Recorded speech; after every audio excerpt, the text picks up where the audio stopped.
السلام علیکم ورحمۃ اللہ وبرکاتہ۔ ناظرین، میں رئیس اعظم حیدری کولکتہ انڈیا سے۔ حضرت بلال رضی اللہ تعالیٰ عنہ کا حضور کے لیے ایک مشرک سے قرض۔ حضرت بلال رضی اللہ تعالیٰ عنہ کا حضور کے لیے ایک مشرک سے قرض۔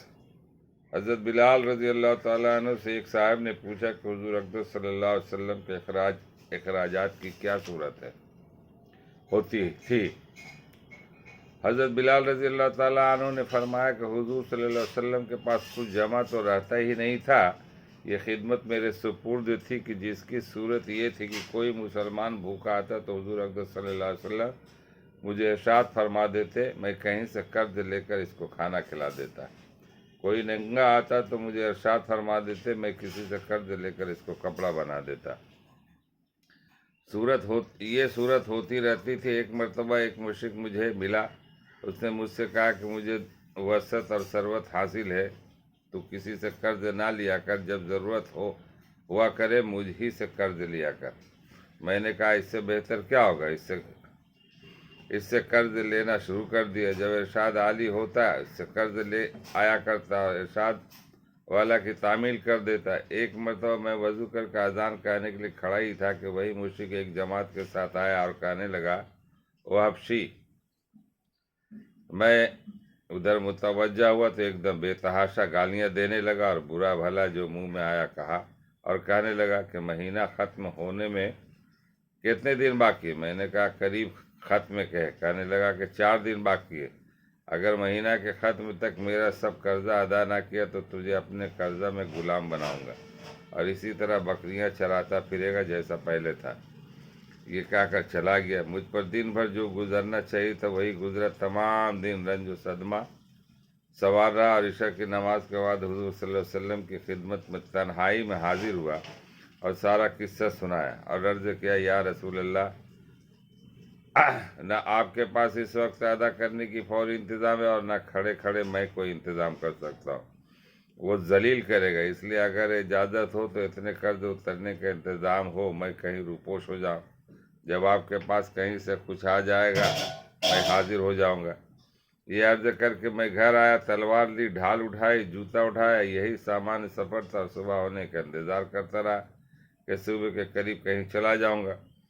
صبح قریب ہی تھے کہ ایک صاحب دوڑے ہوئے آئے کہ حضور صلی اللہ علیہ وسلم کی خدمت میں جلدی چلو۔ میں حاضر خدمت ہوا تو دیکھا کہ 4 اونٹنیاں جن پر سامان لدا ہوا تھا بیٹھی ہیں۔ حضور صلی اللہ علیہ وسلم نے فرمایا، خوشی کی بات سناؤں کہ اللہ تعالیٰ نے تیرے قرضے کی بے-تابی کا انتظام فرما دیا۔ یہ اونٹنیاں بھی تیرے حوالے، اور ان کا سب سامان بھی۔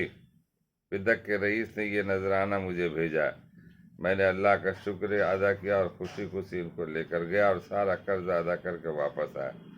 حضور اقدس صلی اللہ علیہ وسلم اتنے سجدے میں انتظار فرماتے رہے۔ میں نے واپس آ کر عرض کیا، حضور صلی اللہ علیہ وسلم، اللہ کا شکر ہے کہ حق تعالیٰ نے سارے قرضے سے آپ کو سبکدوش کر دیا، اور اب کوئی چیز بھی قرضہ کی باقی نہیں رہی۔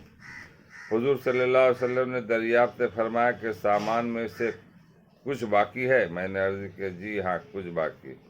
حضور صلی اللہ علیہ وسلم نے فرمایا کہ اسے بھی تقسیم ہی کر دے تاکہ مجھے راحت ہو جائے۔ میں گھر میں بھی اس وقت تک نہیں جانے کا جب تک یہ تقسیم نہ ہو جائے۔ تمام دن گزر جانے کے بعد عشاء کی نماز سے فراغت پر حضور صلی اللہ علیہ وسلم دریافت فرمایا کہ وہ بچا ہوا مال تقسیم ہو گیا یا نہیں۔ میں نے عرض کیا کہ کچھ موجود ہے، ضرورت مند آئے نہیں، تو حضور صلی اللہ علیہ وسلم نے مسجد ہی میں آرام فرمایا۔ دوسرے دن عشاء کے بعد پھر حضور صلی اللہ علیہ وسلم فرمایا، کہو جی کچھ ہے؟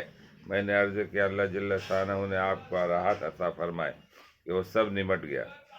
حضور صلی اللہ علیہ وسلم نے اللہ جل جلالہ کے حمد و ثنا فرمائے۔ حضور صلی اللہ علیہ وسلم کو یہ ڈر ہوا کہ خدا نہ خواستہ موت آ جائے اور کچھ حصہ مال آپ کی ملک میں رہے۔ اس کے بعد گھروں میں تشریف لے گا اور ببولوں سے ملے اور بیویوں سے ملے، تشریف لے گا اور بیویوں سے ملے۔ فائدہ اللہ والوں کی یہ بھی خواہش رہتی ہے کہ ان کی ملک میں مال و متاع کچھ نہ رہے۔ پھر حضور اقدس صلی اللہ علیہ وسلم کا تو کیا پوچھنا، جو سارے نبیوں کے سردار اور سارے اولیاء کے سرتاج حضور صلی اللہ علیہ وسلم کی اس کی خواہش کیوں نہ ہوتی کہ دنیا سے بالکل فارغ ہو جاؤ۔ میں نے معتبر ذرائع سے سنا کہ حضرت اقدس مولانا شاہ عبد الرحیم صاحب رائے پوری نور اللہ مرقدو کا معمول یہ تھا کہ جب نذرانوں کی رقم جمع ہو جاتی تو اہتمام سے منگوا کر سب تقسیم فرما دیتے اور وصال سے قبل تو اپنے پہننے کے کپڑے وغیرہ بھی اپنے خادم خاص حضرت مولانا شاہ عبد القادر صاحب مدظ اللہ کو دیے ہوئے تھے اور فرمایا تھا کہ بس اب تم سے میں اختیار لے کر پہن لیا کروں گا۔ اور اپنے والد صاحب رحمۃ اللہ علیہ کو میں نے بارہا دیکھا کہ مغرب کے بعد جو کوئی روپیہ پاس ہوتا وہ کسی قرض خواہ کو دے دیتے کہ کئی ہزار کے مقروض تھے، اور یہ فرمایا کرتے تھے کہ یہ جھگڑے کی چیز میں رات کو اپنے پاس نہیں رکھتا۔ اس نوع کے بہت سے حالات اکابر کے ہیں، مگر یہ ضروری نہیں کہ ہر شے کا ایک ہی رنگ ہو۔ مشائخ کے عنوان مختلف ہوتے ہیں اور چمن کے پھولوں میں ہر پھول کی سیرت ممتاز ہوتی ہے۔ اللہ تعالی ہم لوگوں کو پڑھنے اور سننے سے زیادہ عمل کرنے کی توفیق عطا فرمائے۔ آج ہم لوگ قرض لے لیتے تو آنکھیں دکھاتے ہیں اور کہتے کہ جاؤ میاں جاؤ، جو کرنا ہے کر لو گے۔ یہ حال ہے قرض والوں کا۔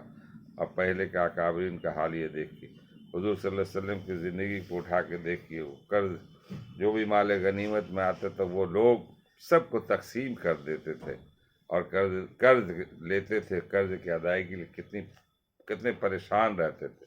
اور ہم لوگ دلیری سے جو ہے نا آج بے دھڑلے سے آج ہم لوگ کا مسلمان کے ہیں نام کے مگر کردار کے نہیں۔ اللہ تعالی ہم لوگوں کو پڑھنے اور سننے سے زیادہ عمل کرنے کی توفیق عطا فرمائے۔ وما علینا الا البلاغ۔ میں رئیس اعظم ہیدی، کولکاتہ، انڈیا۔